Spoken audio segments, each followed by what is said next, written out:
여러분, 혹시 자녀에게 이렇게 말해본 적 있으신가요? 우리 애는 정말 머리가 좋아. 혹은, 역시 천재야. 100점이네. 칭찬은 좋은 겁니다. 당연히 해줘야죠. 그런데, MIT 연구팀의 실험 결과는 우리 모두를 당혹스럽게 만들었습니다. 칭찬을 많이 받고 자란 아이일수록 새로운 도전을 더 두려워한다는 겁니다. 잘했어? 라는 말 한마디가 어떻게 아이의 뇌를 바꾸는 걸까요? 그리고 어떻게 칭찬해야 아이가 평생 실패를 두려워하지 않을까요? 오늘 그 비밀을 모두 알려드리겠습니다. 잠깐, 한 가지 물어보겠습니다. 여러분이 어릴 때 들었던 칭찬 중에 가장 기억에 남는 게 뭔가요? 넌 참 똑똑해. 역시 우리 딸은 달라. 너는 뭘 해도 잘하는구나. 이런 말들. 기분 좋지 않았나요? 뿌듯하지 않았나요? 그렇습니다. 칭찬은 분명히 기분 좋은 겁니다.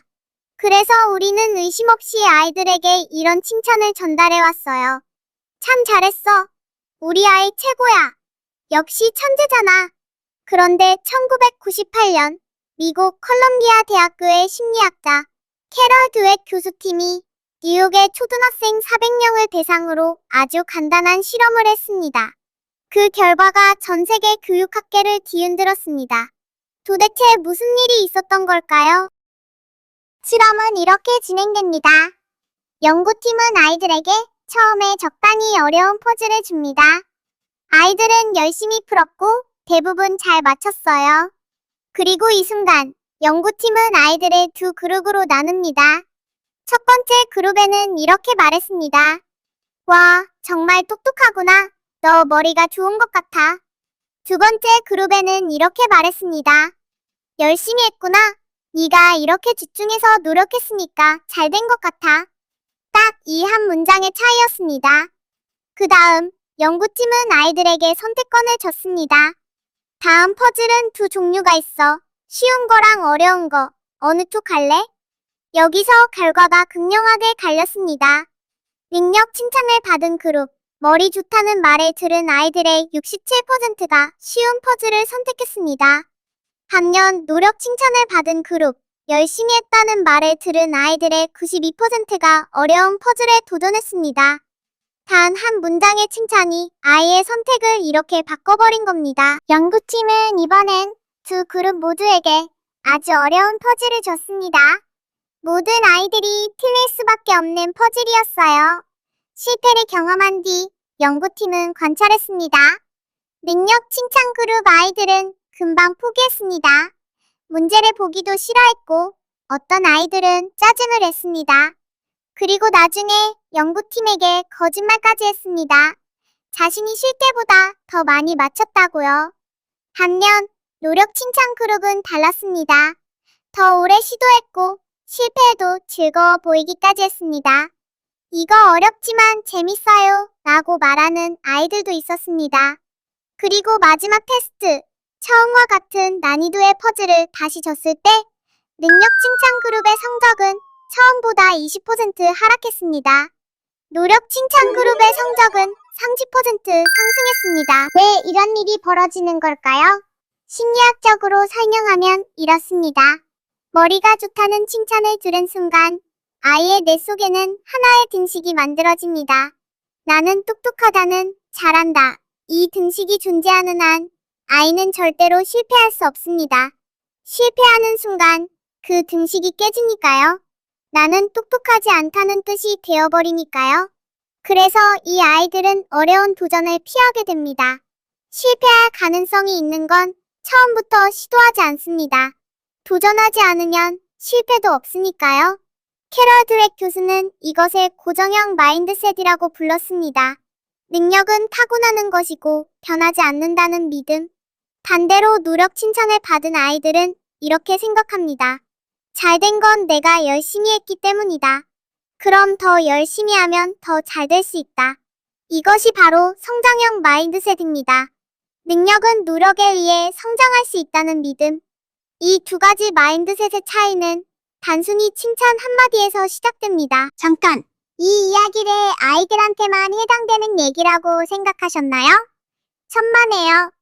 지금 이 순간 여러분도 자신에게 이런 말을 하고 있지 않나요? 나는 원래 발표를 못해. 난 수학 머리가 없어. 나는 사람들이랑 어울리는 걸 잘 못해.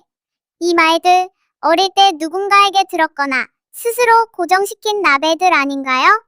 드웩 교수의 후속 연구에 따르면 고정형 마인드셋은 어른이 된 이후에도 직장에서의 성과, 인간관계, 심지어 연봉까지 영향을 미칩니다. 고정형 마인드셋을 가진 직장인은 어려운 프로젝트를 피하고 상사에게 약점을 드러내지 않으려 하고 동료의 성공을 위협으로 느낍니다. 성장형 마인드셋을 가진 직장인은 반대입니다. 어려운 도전을 반깁니다. 피드백을 환영합니다. 동료의 성공을 배움의 기회로 봅니다. 그리고 이 모든 것의 씨앗은 어릴 때 들었던 칭찬 한마디에서 뿌려집니다. 자, 이제 진짜 중요한 얘기입니다. 그럼 칭찬하지 말라는 건가요? 아니요, 칭찬하세요. 많이 하세요. 단 칭찬의 방향을 바꾸면 됩니다. 핵심은 딱 하나입니다. 결과가 아닌 과정을 칭찬하세요. 비교해볼까요? 100점 받았어? 역시 우리 딸 천재야. 문제를 이해하려고 몇 번씩 다시 읽었지? 그 집중력이 결과를 만든 것 같아. 이렇게 빨리 배우다니 넌 정말 재능이 있어. 처음엔 어렵다고 했는데 포기하지 않고 계속 해봤구나. 그게 대단한 거야. 우리 아이는 원래 이런 걸 잘해. 오늘 이 부분에서 어떻게 생각해낸 거야? 방법을 스스로 찾았네. 차이가 느껴지시나요? 능력을 칭찬하면 아이는 능력을 지켜야 합니다. 과정을 칭찬하면 아이는 과정을 반복하려 합니다. 그리고 과정을 반복하는 아이는 결국 더 좋은 결과를 냅니다. 칭찬할 때 구체적인 행동을 찾아서 말해주세요. 잘했어 대신 이 부분에서 네가 이렇게 했기 때문에 잘됐어 라고 말하는 습관. 처음엔 어색해도 이지만 해보면 아이의 반응이 달라집니다. 한 가지 더 알려드릴게요. 실패했을 때 어떻게 반응하느냐도 똑같이 중요합니다. 괜찮아. 다음엔 잘할 거야. 이번에 어느 부분이 어려웠어? 다음엔 그 부분을 다르게 해볼 수 있을 것 같아? 실패를 능력의 부족으로 보지 않고 배움의 데이터로 보게 만드는 겁니다. 이것이 드웩 교수가 말한 성장형 마인드셋을 심어주는 방법입니다. 오늘 함께 살펴본 내용을 정리해볼게요. 하나, 칭찬은 좋은 겁니다. 하지만 방향이 중요합니다. 둘, 머리 좋다, 천재다 같은 능력 칭찬은 아이를 실패를 두려워하는 사람으로 만들 수 있습니다. 셋, 열심히 했다, 집중했다, 포기하지 않았다 같은 과정 칭찬은 아이를 도전하는 사람으로 만듭니다. 그리고 이건 아이들만의 이야기가 아닙니다. 지금 이 영상을 보고 있는 여러분도 혹시 스스로에게 난 원래 이래 라는 고정형 라벨을 붙이고 있지는 않으신가요? 능력은 고정된 것이 아닙니다. 뇌는 죽을 때까지 변합니다. 어제의 당신이 오늘의 당신을 결정하지 않습니다. 오늘 당장 아이에게 그리고 자기 자신에게 이렇게 말해보시는 건 어떨까요? 열심히 해줬구나. 그 과정이 대단해. 이 채널에서는 매주 이런 심리학 이야기를 전해드립니다. 도움이 되셨다면 구독과 좋아요 잊지 말아주세요. 다음 영상에서 만나겠습니다.